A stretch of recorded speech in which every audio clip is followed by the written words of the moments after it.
एक वक्त वो आएगा कि अंधभक्त को घर से ढूंढ ढूंढ कर निकाला जाएगा। बेटा कहाँ थे तुम सपोर्टर, जेल में ठूसा जाएगा। अंधभक्त मुक्त भारत, ये अभी भी कह रहे मैं अंधभक्त हूँ, ये उस दिन का अगर मैं खुल के बोलता हूँ मैं अंधभक्त हूँ, अगर भारतीय जनता पार्टी को एक वोट मिलेगा तो वो मेरा होगा।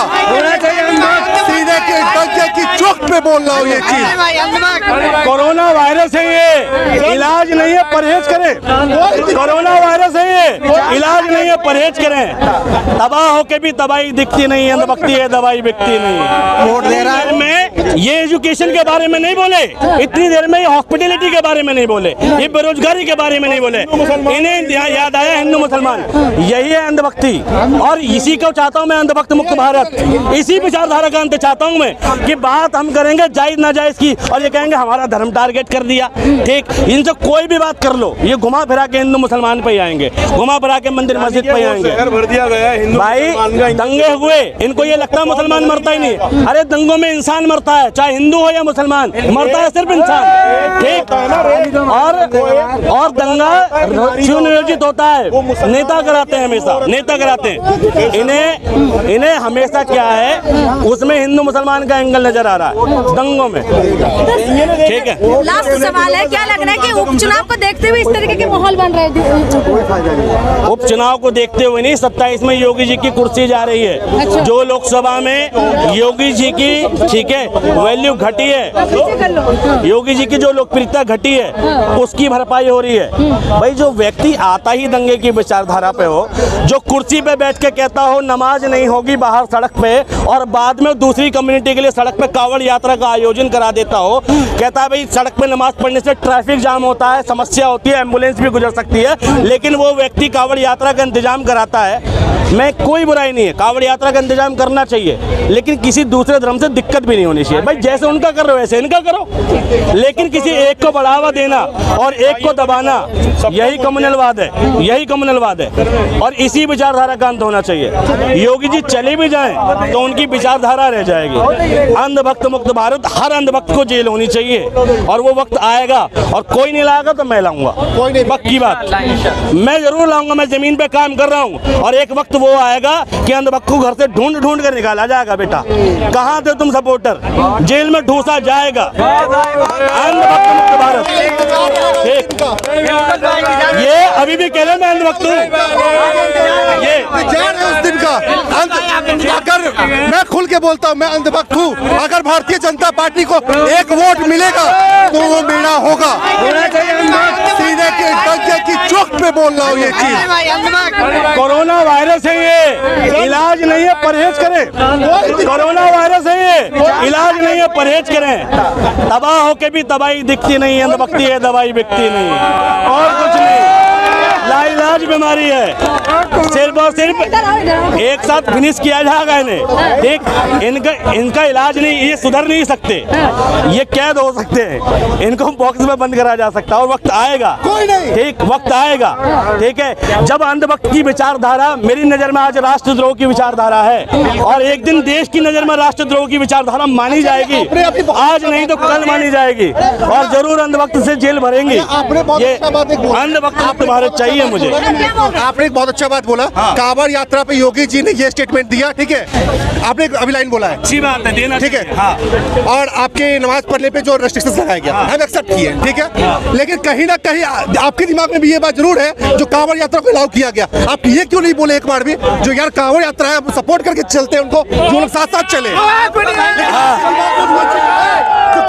भाई मैं बताता हूँ, मेरे अंदर तो इतना सद्भाव है, ये कांवड़ यात्रा में अगले साल चलें और मुझे साथ लेके चले, मैं तैयार हूँ।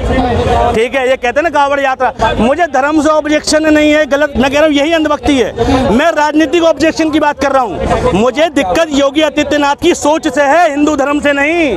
ठीक, मैं बचपन से, मेरे घर के बगल में नीलम माता मंदिर था, नवरात्रि के 9 दिन गुफा में जाते थे हम लोग दर्शन को, कोई दिक्कत नहीं, और नाम अमीरुल हसन है मेरा। ठीक, और सुनो, बोला जब आपको प्रॉब्लम नहीं था तब ये बात क्यों बोला? देखा मैंने कहा समझ में नहीं आएगी। मैं कह रहा हूँ राजनीतिक विचारधारा। भाई एक मुख्यमंत्री, सुनो क्यों बोला, सुनो क्लियर कर दे रहा हूँ, अगर पेशेंस हो तो सुनना। जब कोई व्यक्ति मुख्यमंत्री बन गया, ठीक, तो मुख्यमंत्री एक संवैधानिक पद है। वो उस व्यक्ति का भी मुख्यमंत्री जिसने वोट दिया, और जिसने नहीं दिया उसका भी मुख्यमंत्री है। प्रदेश के हिंदुओं का भी मुख्यमंत्री है और प्रदेश के मुसलमानों का भी मुख्यमंत्री है। और हमारा संविधान कहता है पंथ निरपेक्ष ऊपर उठकर कानून काम करेगा। तो जब टारगेट भाई एक धर्म के मानने की बात आ जाती है, तो तुम्हारा पंथ निरपेक्ष बीच में क्यों आ जाता है? दोनों धर्मों के लिए समान कानून क्यों नहीं लागू हो रहे? जब कहाँ लागू है?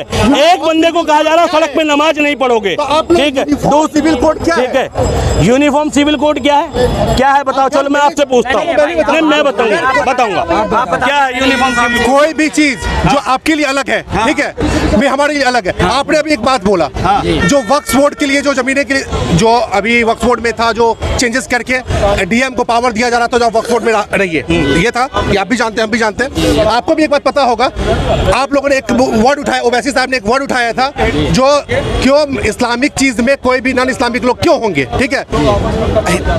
मैं आपको एक चीज बताता हूँ, हमारे यहाँ हमारे किसी भी बोर्ड में आप देख लो, चाहे वो श्राइन बोर्ड हो, चाहे वो केदारनाथ बोर्ड हो, चाहे वो तिरुपति बोर्ड हो, उसका हेड कौन होता है? कमिश्नर। वहाँ का जो कमिश्नर होता है वो होता है। हमें कुछ छुपाना ही नहीं है, जो रियलिटी हम उनको सामने रखते हैं। क्यों अब क्या कमिश्नर क्या मुस्लिम नहीं होता है? कमिश्नर मुस्लिम होते कि नहीं? मैं आपसे ये पूछता हूं। इन्होंने ये कहा अभी के है ना तुम्हारी तरफ से पत्थर मारे जाते हैं, ये क्यों हुआ? मैं इनसे सवाल पूछता हूँ कि तुम्हारी तरफ से ये करा जाता है, ये क्यों हुआ? इसका कोई हल नहीं है। इसका हल ये है कि वो बात करो ना इधर से हो ना उधर से हो। नहीं अखलाक अहमद था। एक मिनट भाई, बस यही दिमाग। ये इतनी हत्या हुई मॉब लिंचिंग की, इतनी हत्या हुई मॉब लिंचिंग की, मुसलमान मारा गया। आज तक किसी हिंदू को नहीं मारा गया ऐसे मॉब लिंचिंग में, ठीक है, नारे लगा के। तुम बताओ, देश किसी के बाप का नहीं, सबका है। यही है अंधभक्त, इनकी बात कर रहा हूँ। जब तक इस विचारधारा का अंत नहीं होगा ना, इस विचारधारा का अंत नहीं होगा, तब तक ये देश दंगा प्रूफ नहीं होगा। दंगा मुक्त करने के लिए हम भी साथ में हैं।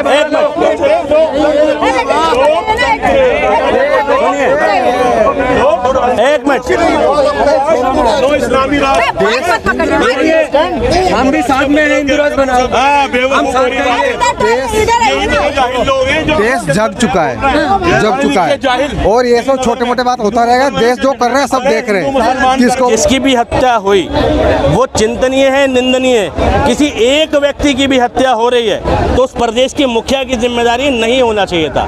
मैं ये जानता हूँ योगी आदित्यनाथ और योगी आदित्यनाथ की पुलिस किसी भी दंगा को होने से पहले, अगर इतने स्ट्रॉन्ग डिसीजन वाले माने जा रहे हैं कि भाई बाबा जी का फैसला बड़ा मजबूत है, तो दंगा होने से पहले क्यों नहीं रुक जाता? क्यों सीए के प्रोटेस्ट में हजारों लोग घायल हो जाते हैं, कई लोगों को गोली लग जाती है? क्यों हाथरस कांड में कई लोग घायल हो जाते हैं? भाई पहले क्यों नहीं रोका जाता? भाई हाथरस में क्यों बेटी का बलात्कार हो जाता है? ठीक, क्यों ब्रजभूषण ऐसे बयान दे देते हैं? क्यों इतने सारे विवाद हो जाते हैं? अगर योगी जी सच में पावरफुल हैं और मैनेज कर सकते हैं तो दंगा होने से पहले करें। दंगा होने के बाद तो एक्शन कोई भी लेगा, और फिर एक्शन के नाम पर क्या होगा? कम्युनिटी विशेष को टारगेट किया जाएगा। अगर गूगल पर सर्च करोगे तो सबसे कम रेवेन्यू जनरेट करने वाला, सबसे कम प्रति व्यक्ति आय वाला, यानी सबसे गरीब जिला बहराइच है। और जहाँ गरीबी वहाँ अशिक्षा, और जहाँ अशिक्षा, जहाँ शिक्षा का कोई महत्व नहीं, वहाँ अंधभक्त। समझ गए? वहाँ बीजेपी का सपोर्टर, तो वहाँ मिलेगा।